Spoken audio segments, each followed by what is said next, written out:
I guess Eric, first about Desi Sills, was that a surprise? And any comment on him? And as far as you know, is he the only one that's gonna go in the transfer portal? Well, I mean, first of all, Desi, had 2 great years. With while we've been here, and obviously with Coach Anderson, we wish him nothing but the best. Um, Big part of our culture and helped build it, and had a lot of different roles for us. So we want nothing but the best for him. And then regarding the portal, I mean, I'm not sure in any sport anybody knows what's going to happen from day to day. That's just all you need to do is look at what's gone on in our own conference and look across the board in college basketball. So I think it's just kind of the nature of kind of where college hoops is right now. Thanks. Jason Garrow. When you look back, Coach, at what you guys had to go through the last 3 weeks, I mean, how much did that really change the landscape of what you guys were able to do, being closer together, and what's it like being out of the bubble now? It's good to be out of the bubble. From a personal standpoint, I can tell you that for sure, Jason. Do we wish we were still in there? Yeah, we do. It was really good bonding, to be honest with you, because we were together, basically all hours. I mean, even, how often as a college coach are you living on the same floor with your team for 20 days? It's just never happens. You know what I mean? I mean, nobody locked their doors. There was the hotel room doors were, open with the little latch, and you could kind of pop in on anyone. And some guys are playing cards and other guys are playing video games. And, the staff was getting together at all hours of the night to talk about game planning. But, great experience, I think, a lot of positives, but not, not easy, either. It's big time sacrifice. But I this incredible experience to be able to pull off the tournament, in the middle of the pandemic, and a lot of unknowns going in. And I thought everybody, players, administrators, everybody did a great job, while in the bubble there. And to think that just one team was affected, to some degree, that's amazing too. When you think about, 60 plus teams in college, college student athletes, at their age, and only one team was affected. It's really unbelievable. Bob Holt. Hey, Eric, how you doing? I'm good, Bob. Moses, he's been projected as an NBA, I think every website that does NBA draft projects him as a first rounder, maybe a lottery pick. What are you anticipating from Moses? Have you guys had discussions about that, and you just assume he's going to enter the draft and go, or what's your thoughts on that? Yeah, Bob, I have not talked with Moses, or his father. I mean, it's, you got to think, like, we just got back, the other day, and Moses and KK were just in the training room, both of them getting rehab, and both of them were in great spirits. KK finally got his boot off, where he can walk around for parts of the day without his boot on. And Moses was just doing some rehab as well, getting his body right. So I have not talked to Moses yet. I know that I'm sure we'll sit down at the right time. Whatever Moses and his family feel is in their best interest, I'm 1,000% support. Our whole coaching staff is. He had an incredible year. Awesome young man to coach. And, so again, I'm assuming that, there'll be, at the right time, those conversations will take place, Bob. How many NBA teams, and you obviously have a lot of friends in pro ball, how many NBA teams reached out to you about Moses, just asking what you thought about him and things of that nature? Yeah, I mean, I don't think much of that goes on during the year. I really don't, Bob. I mean, I think that a lot of that stuff starts over the next couple of weeks. Certainly in the past, that's been the case.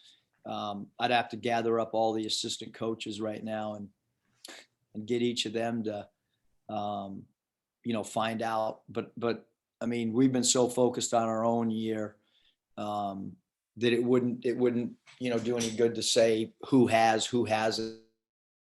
I know that Hayes usually keeps a running document of that stuff, especially as it gets closer to draft time.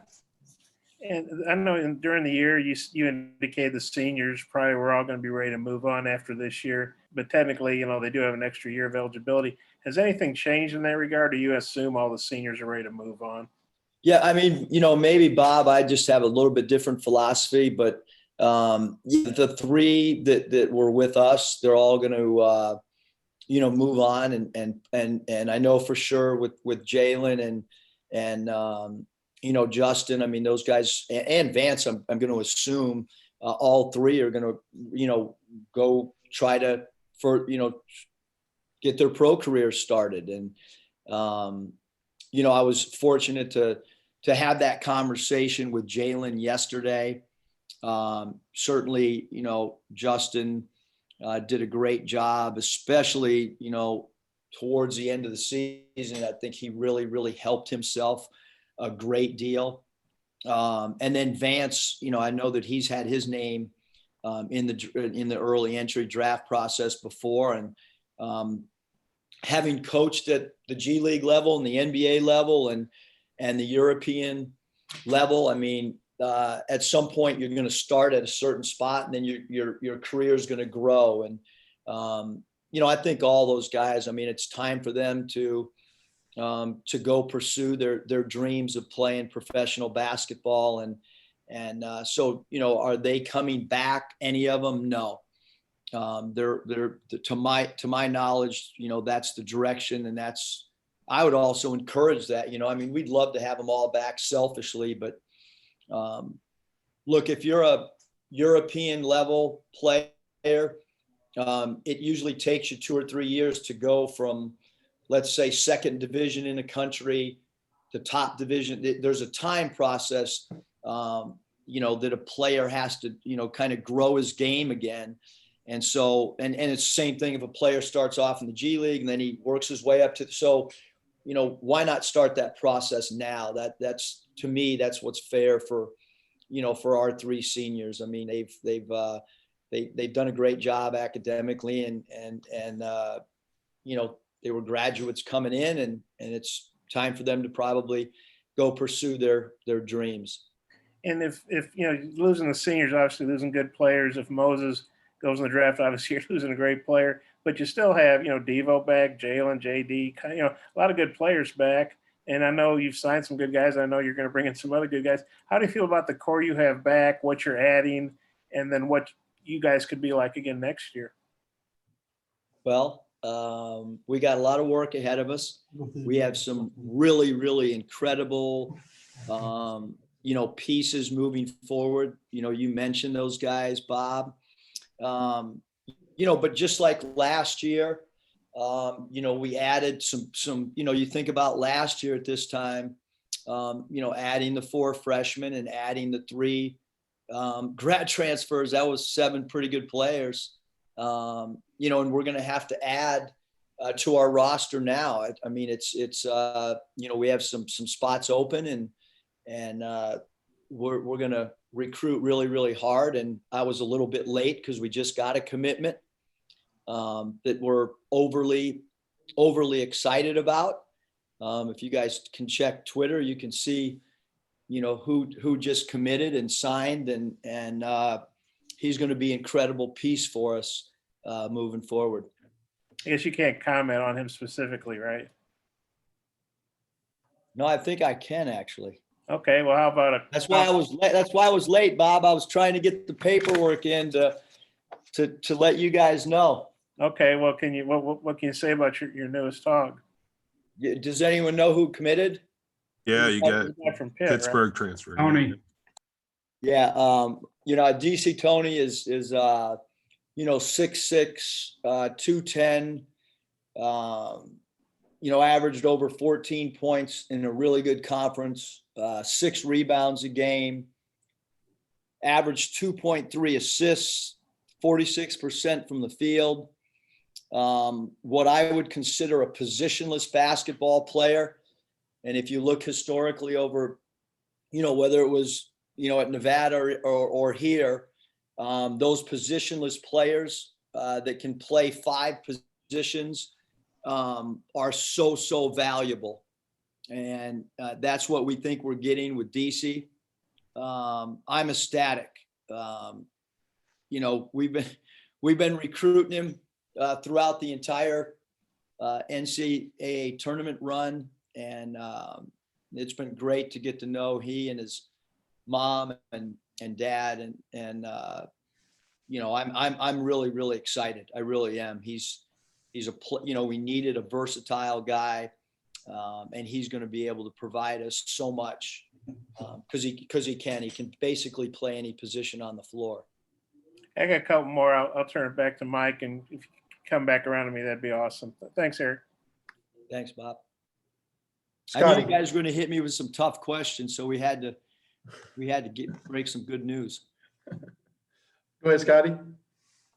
Yeah, Coach, I just wanted to get your thoughts on what Justin's basketball future may hold, and how big he was down the stretch of the season, playing so efficiently, and at the same time he's adding things to his game, like that Antoine Jamison push shot. Yeah, I think, Scotty, it's just been incredible to see his growth, really from a confidence standpoint as much as anything. I mean, he took a leap of faith to come here. There was no prior relationship. Nobody in his inner circle had I ever met before, whether it was his mom, his father, his trainer. I didn't know anybody really. And we were able to recruit him and get him here. And I don't think when he went in the portal that he was thinking of playing at Arkansas or playing in this conference. And when a player takes a big time leap of faith and there's no real connection anywhere, and then you see it, work out like it did, and it's kind of the same thing with Jalen Tate. It's really neat. But I think that he's played himself into potentially being an NBA draft pick. And I don't think that that's where he was.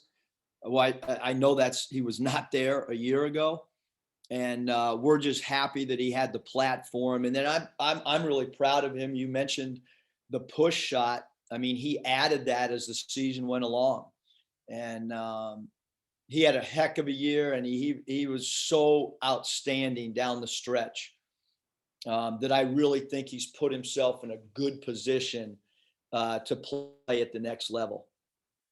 I just wanted a little bit more on DC. Like, when I guess you're looking at film of him when he's playing well, what's he doing well? What's he bringing to the table? Yeah, I mean, he can do a lot of things, Scotty. I mean, when we've talked about DC, it's been ability to make a three, ability to beat people off the bounce, ability to isolate, a great transition player, a proven player in a Power 5 conference. It's hard to get a proven player in a Power 5 conference. It's hard to find a positionless guy.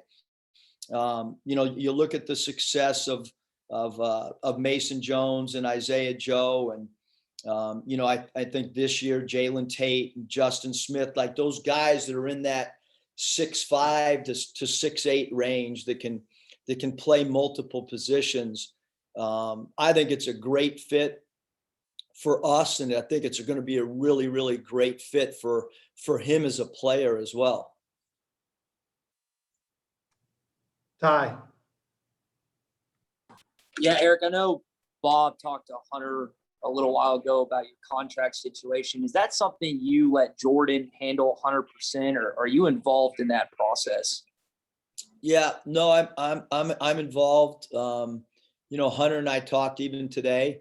So yeah, I think Hunter, he's a incredible communicator, and so I think like a lot of that stuff Hunter and I will talk about, because it's in college, I think you can talk to your athletic director about stuff like that. It might be a little bit different at the NBA level and with the NBA ownership or NBA GM. But Hunter and I, we talk all the time. We talked again this morning, and I think he believes in the direction that we're going, and we certainly believe in his leadership. And he gave me an opportunity to coach here, and so I think everything is good right now, and I think it's going to continue to be good. I know he called you right after the Sweet 16 win over Texas Tech, and I don't know if you saw the video of you. What's it like to have an athletic director that doesn't just care about the financials, but has a highly competitive side to him, especially with his basketball background? No, it's awesome. I mean, because when Hunter and I, like, we can talk hoops, and he understands the game inside and out. I mean, he can come to practice and read what's going on. I'll kind of walk over even in the middle of practice, and we'll talk about things. I think he's got a great grasp for, rotations. And so when we talk, it's not just kind of peripheral stuff. I mean, we can get into, the meats and potatoes, like we can really dive into basketball talk. And that makes the relationship a little bit unique for sure. Hayden. Hey, Coach, I was just kind of curious throughout the journey of this season with COVID and wearing a mask and getting a bunch of Arkansas kids together with a bunch of seniors and transfers and going all the way to the Elite Eight. But personally for you, how much did you learn about yourself as a coach? And I know you take pride on evolving each year, but just kind of personally describe this year and how you evolved. Yeah, I mean, I think we evolved just kind of understanding that, you couldn't let outside things really factor, like we had to just kind of have tunnel vision for practices and tunnel vision the way that we traveled, to road games. And I think I learned to become a little bit more patient. I mean, really the only time all year that I thought the challenges of COVID in the season, I didn't really think it affected, many of us all season long until maybe we got to the bubble. I even felt like at the SEC tournament, from a mental standpoint and a preparation standpoint, I felt like, it was pretty normal, but the last 20 days was definitely a challenge for all of us, whether it was practice time or, I mentioned it before, just getting up at 10:30 at night and doing a COVID test at 10:30 p.m. the night before a game is, something that none of us could ever envision. So just a lot of challenges, Hayden, but really proud of how all of us, the entire coaching staff, the training staff, the players, how everybody handled it. Thank you, sir. Nate. Just how important is this offseason for Connor as far as, I know he got sick last year, and as far as kind of getting to play as much as he did early in the year, as far as, getting his strength and everything up? Yeah, Nate, I think that the off season is really important to all the guys. Certainly with Connor, the weight and the strength, becomes something. And then with all of our guys, like lateral quickness, power, putting on the right weight, all those things are important across the board, for all of our guys. I mean, I could go, player by player, and say, hey, this player needs to work on this particular aspect. Even like Jalen Williams, like he was so good for us, but he's got to continue to get his wind and conditioning even better because he plays so hard. There was times where he got a little bit winded, and a lot of that was because he, was out for a little bit of time, like before the NCAA tournament. So a lot of things that all of us can get better at. Coaching staff's got a lot of areas we want to continue to improve on, as well as each and every player on our roster as well, Nate. Thank you. Jason Carroll. So you got Tony. What else are you looking for in the portal? What do you guys need to, after you've gone through this season, know what you have coming back? What do you need to add to this roster, do you think? Yeah, Jason, I mean, I think that's a great question. I mean, what we're going to look at is, as soon as I get off of this, because literally, the the DC Tony commitment and, making it final, literally happened while we were, I was jumping on this with the paperwork and everything. And so I'll go look at our depth chart as a staff, and we've had some Zooms, and we'll continue to have Zooms, and we just want the right fit. And when you talk to players, you can kind of get a feel if it's a good fit off the floor and on the floor. And,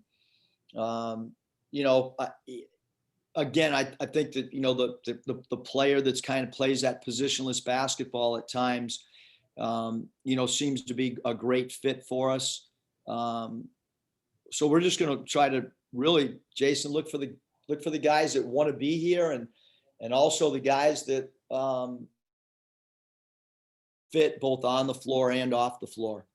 And do you think you need to add some more outside shooting? Is that something that, as you look at it, is the 3-point shot somewhere that you're looking at adding? Yeah, I mean, I think that like all of us, and you go talk to an NBA team, they want 3-point shooting. You could talk to a high school coach or a college. I think that we would like that. But having said that, like what style and what identity are we going to be next year? I really don't know. Obviously, we're losing, shooting, as every team does every off season. We're losing, the versatility of Tate and Smith. Those guys guarded the best players every single night.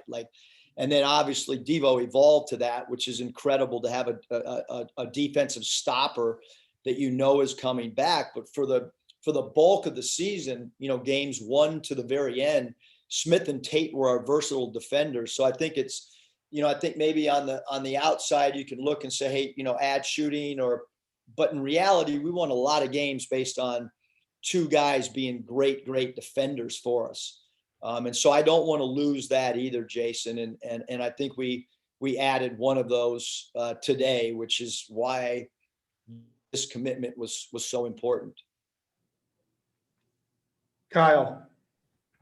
Kind of piggybacking on this conversation about what the roster looks like moving forward, we talked about sort of blending these talented in-state freshmen with transfers. Can you see that formula being replicated for years to come when you look at all the in-state talent coming your way out of this state? Like, is that kind of the formula, I guess, for success at Arkansas for years to come, you think? Well, I think, Kyle, it's, it really depends on the year. Obviously as of, today, as far as, freshmen, Chance is headed this way, and that'll probably be the only incoming, freshman. Now, certainly, future years look like, maybe like this year's team, where we could potentially have multiple, in state. So I think it just depends on the talent level, and then, which players, want to be a Razorback as well. So I think if you ask any college coach today what the formula is, it's literally changing minute by minute. Because when these numbers come in on the portal, it's going to be unprecedented. It's never happened before. The numbers, we're already at 1,000. So, it's just different. There's, it used to be, maybe a 4th man or a 5th man on a team, or a 6th or 7th or 8th or 10th, 11th, 12th. Now stars are putting their name in there. And so it's just completely different landscape. Bob Holt. Eric, Kamani Johnson, how did he do when he joined the team in practice, and what are you anticipating from him? And then hopefully, when do you think KK will be 100% where he can go full go and off season, and what are you anticipating from him? Yeah, Bob, as far as KK, I don't really know, because like I said, the boot just came off, and then he's going to wear it half a day and half a day without it. So I think to speculate on that, it's probably going to be a couple more, doctor's appointments. And then, we're not going to rush him back. We want slow, methodical rehab to get him back, 100%. There's no rush right now at this, time in the calendar to do anything but have patience. And then Kamani's a high volume free throw attempt player.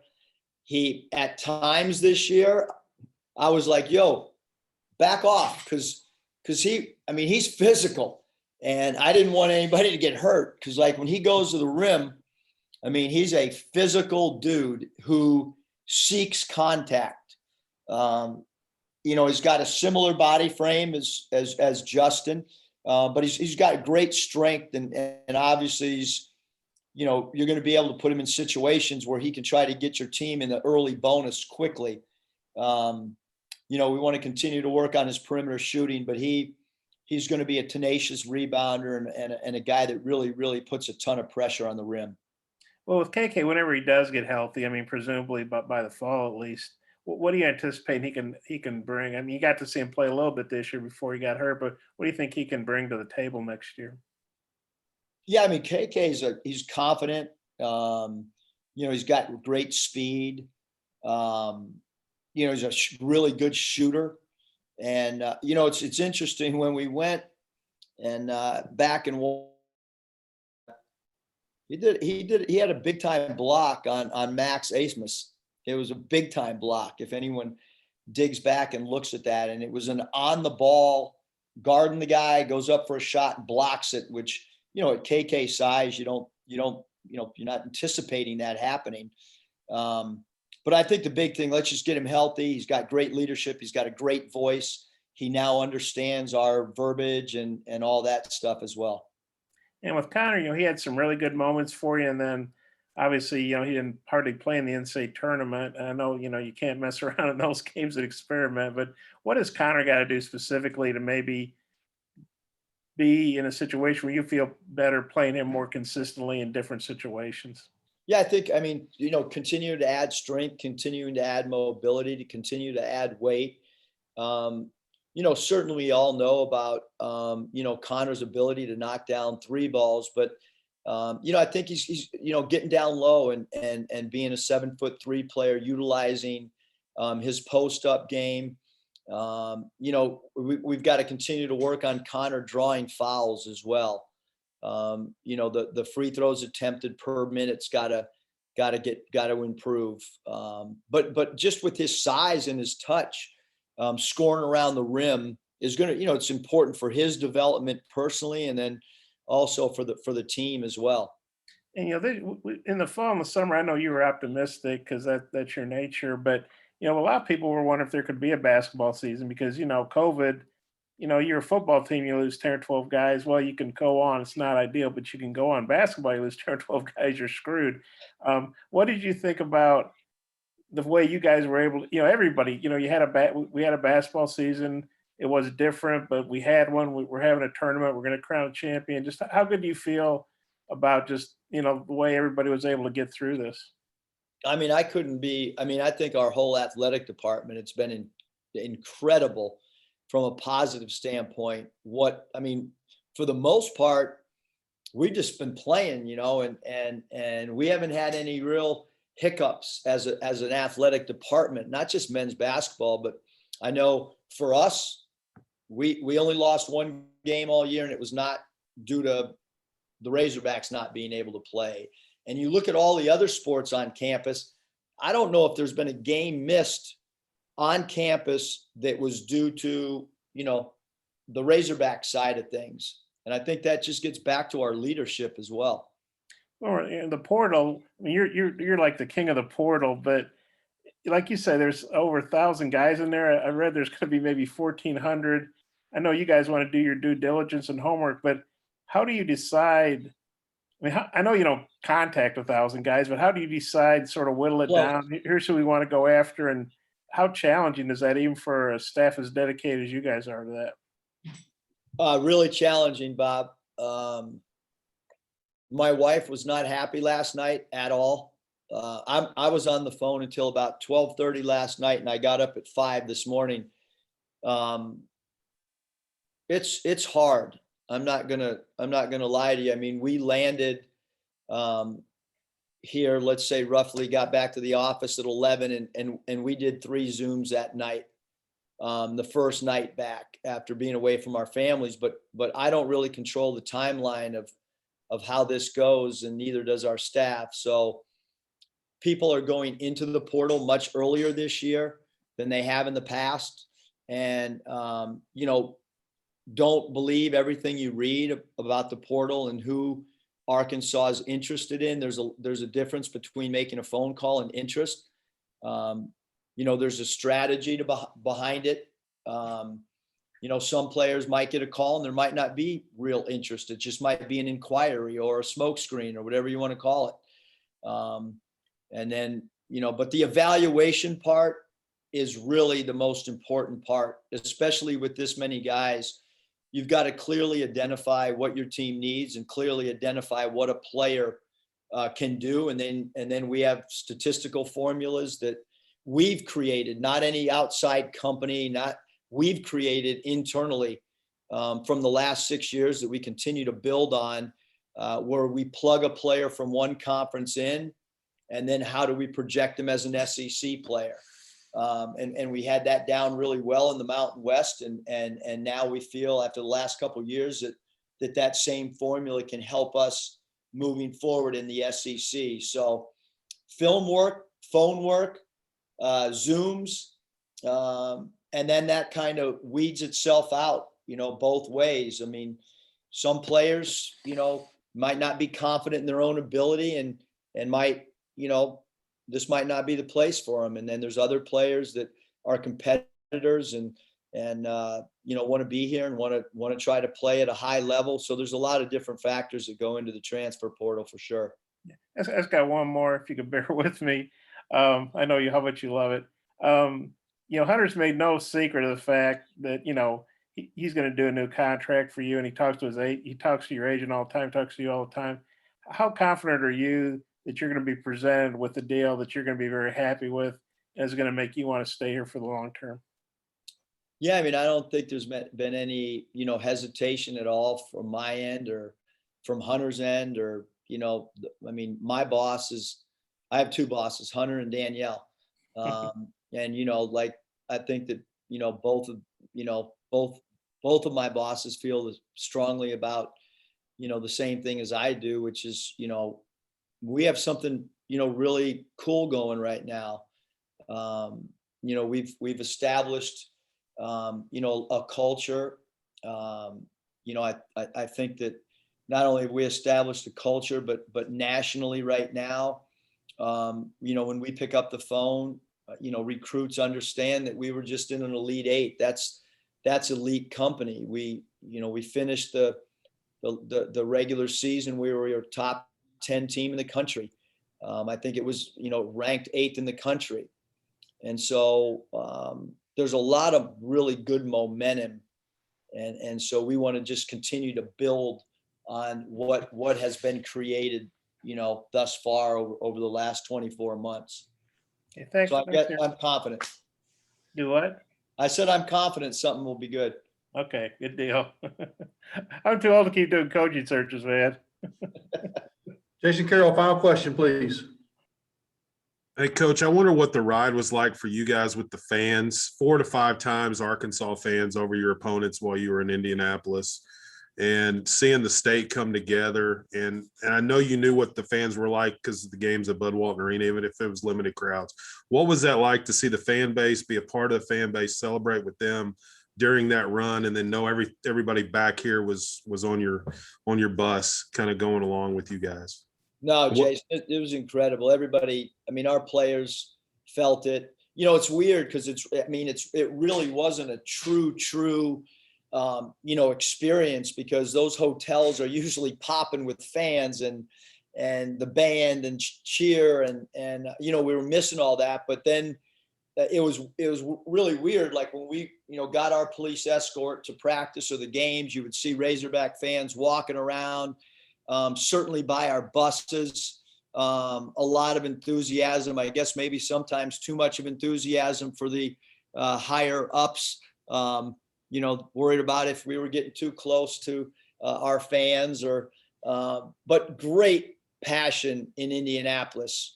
I saw more Razorback passion, to be honest with you, than anybody else, anybody else's crowd or fans. And I would anticipate that next year in Bud Walton, we are going to have an incredible environment on the very first night, not waiting for conference games. I think the non-conference first game, our building will be rocking. And I think that's what happens, in these type of situations. When you make a good run, sometimes you really, really start to see the momentum, that next year. And that's what I truly believe in my heart will happen is we'll have an incredible atmosphere from the very first game next year.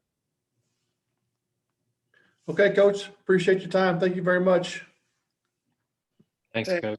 Thanks, guys.